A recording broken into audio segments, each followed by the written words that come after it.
Welcome to the last video of Section 3, Enemy Spawning. In the previous video we've learned about enemies. To make the level fun and challenging, we'll need more than simply one enemy. In fact, for a game that's essentially endless, we'll need to continually add enemies. These should be added gradually over time. Let's complete the game. Now, we'll need either regular or intermittent spawning of enemies, and this section will add that functionality. Before we can do this, however, we'll need to make a prefab from the enemy object. This can be achieved easily. Select the enemy in the hierarchy panel and then drag and drop it to the project panel in the prefabs folder. This creates an enemy prefab. Now we'll make a new script, spawner.cs, that spawns new enemies in the scene over time within a specified radius from the player's spaceship. This script should be attached to a new empty game object in the scene.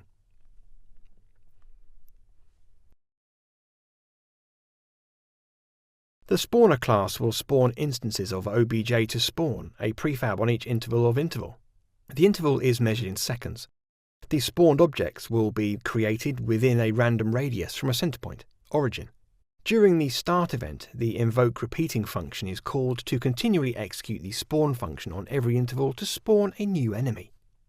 The spawn function will create instances of the enemy in the scene at a random radius from an origin point. Once spawned, the enemy will behave as normal, heading towards the player for an attack. The spawner class is a global behavior that applies scene-wide.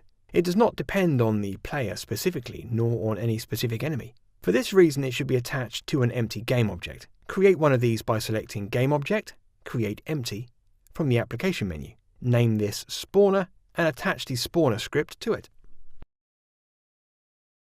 Once added to the scene from the Object Inspector, drag and drop the enemy prefab to the obj to spawn field in the spawner component. Set the interval to 2 seconds and increase the max radius to 5. Now, drumroll, let's try the level. Press play on the toolbar and take the game for a test run. You should now have a level with a fully controllable player character, surrounded by a growing army of tracking enemy ships. Excellent work! Good job on getting this far. The space shooter is really taking shape now, featuring a controllable player character that relies on native physics, twin stick mechanics, enemy ships and a scene-wide spawner for enemies. This video concludes the third section of this course.